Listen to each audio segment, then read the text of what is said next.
You see a need, you say yes, and you figure it out. This is the Backpack Friends audio experience.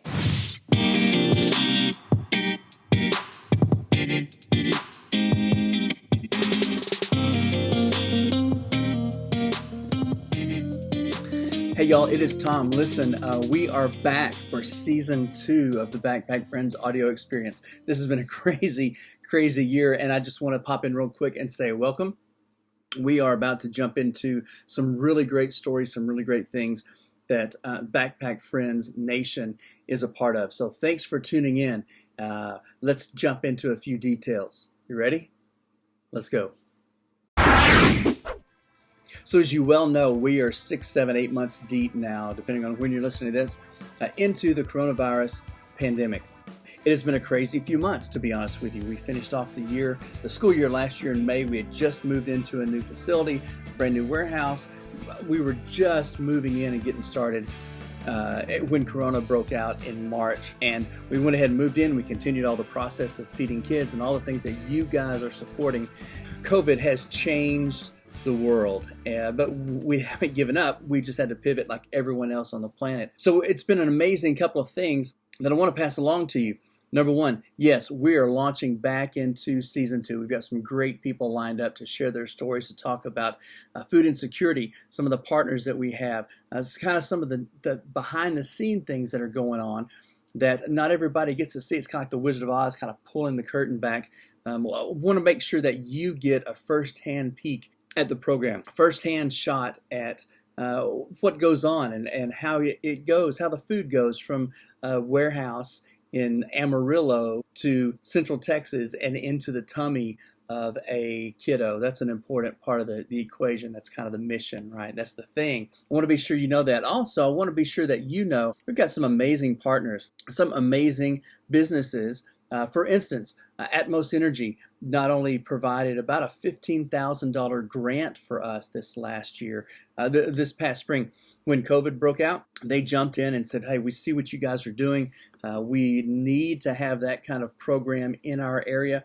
And so they made us a substantial donation to us. For an organization like us, that's a huge thing, $15,000. But they also just provided 1,000 brand new backpacks. These aren't like, drawstring plastic kind of, cheap backpacks. These are really nice full-size backpacks. So we have 1,000 backpacks, 1,000 water bottles, and 1,000 insulated lunch bags that we're also going to be able to give out to kids in the next few weeks. Why is that important? Well, because right now, as kids are going back to school, the campuses are opening up, and at the time that we're taping this, we're only looking at 25% of the kids that are on campus. Some campuses aren't opening up yet, but those that are, my kids were in the first wave of that 25% return to campus. Problem is, water fountains are off limits. Every child needs to have a water bottle that they can refill throughout the day. They can't just go to the water fountain like you and I did and get a drink of water when they go to the restroom.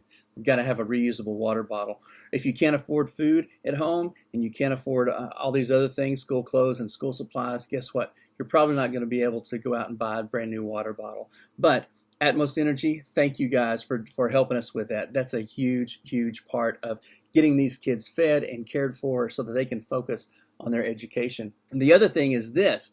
Also, we connected with an amazing young lady in our community. Her name is Emily Palma. She is Miss Pflugerville this year. She's a senior at Weiss High School. We met her, her current Little Miss and Junior Miss. They did a book drive. They went and collected 1,000 books for children. And you know the statistics. You know that in homes where there is food insecurity, right? In those neighborhoods and that kind of a climate, that kind of environment, you also don't have expendable money to go out and buy books. So reading levels are down. So comprehension is down. So your education in general suffers, and that puts you on a path of not being as successful if you just simply had books at home to read. That's a big deal. So Emily and her crew, they went around town. They collected 1,000 books. They separated them. They sanitized them. They put them into groups of reading levels so that all we have to do is we just have to deliver them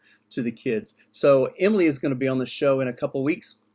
You're going to love getting to know her and hearing her story about community service, about what she's passionate about, and about why she did this book drive.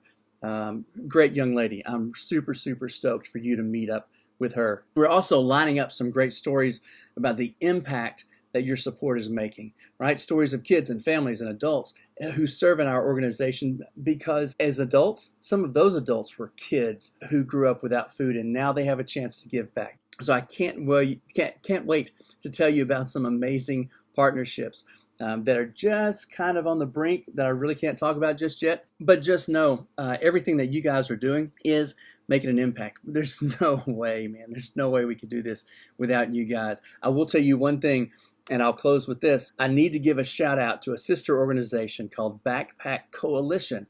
If you're in the area, Round Rock, Pflugerville, Georgetown, Cedar Park, Hutto, Leander, Travis Williamson, Burnett counties, you probably have heard of Backpack Coalition. And after 10 years of them doing the same kind of thing that we are doing with Backpack Friends, they've had to close their doors after 10 years. Two things. We are grateful for all of the thousands of children that they have fed over the years, the hundreds of thousands or probably millions of pounds of food that they've delivered to children in the area. They've been faithful. They've been diligent to take care of that need. The other side of that coin is this: Round Rock ISD, the Round Rock Pie Foundation, Partners in Education Foundation, has reached out to us and to some friends of ours over in the Cedar Park, Leander area called Hope Austin. So Monica, giving you a shout out as well. Thank you for all that you do, man. We are partnering together, Hope Austin, Backpack Friends, to jump in right now and cover Round Rock ISD. It's a huge footprint.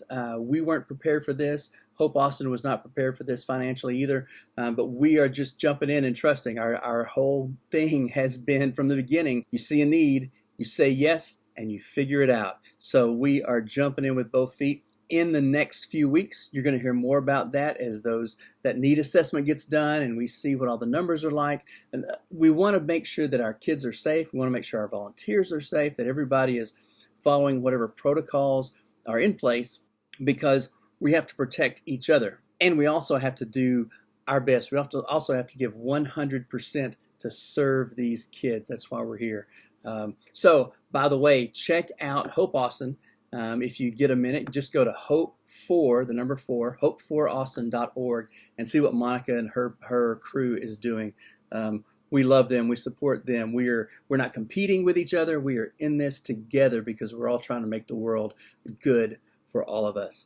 I share that to say with you, season 2 is in the saddle, man. We are rolling and we are blowing and going. I'm a little bit excited. I'm a little bit overwhelmed, but we are going to give it everything we've got. So hang on. It's sure to be an exciting year. Before you go, I would love for you to do 2 things, if you don't mind. Number 1, be sure and subscribe to this podcast. Be sure and hit the subscribe button, whether you're watching this on YouTube, listen to it on iTunes or Spotify or iHeart or Stitcher or wherever those places are. The other thing is, I would love for you to share it with somebody. Take a screenshot, take the link and send it to someone, because the more that we can grow, just to be honest, the more that we can grow, the more mouths we can feed, the more tummies we can fill.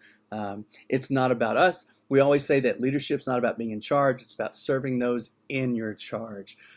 How cool would it be to be able to look back after this pandemic is over with and say, we solved weekend hunger in our community. We wiped it out during a pandemic. We all pulled together. We all locked arms, shoulders together, lockstep with each other, and fought to feed our children during this pandemic. And on the other side, be able to look back and realize we've created the community that we're trying to build. I think that would be an awesome thing. Listen, I love you. I appreciate you guys so much for partnering with us, for being a part of all of this. It has been nuts, and it's only going to get better, man. I will talk to you soon. I will see you soon.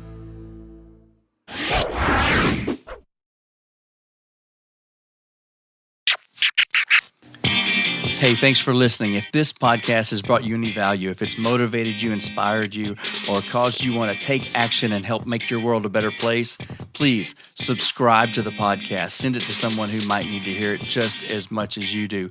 Also, I've had a lot of people ask, what can we do to help Backpack Friends? It's real simple. Go to backpackfriends.com/donate, and for as little as $10 a month, you can help us wipe out weekend hunger. That's what we're doing, and we couldn't do it without the Backpack Friends Nation. I'll see you there. If you have any questions, give me a shout.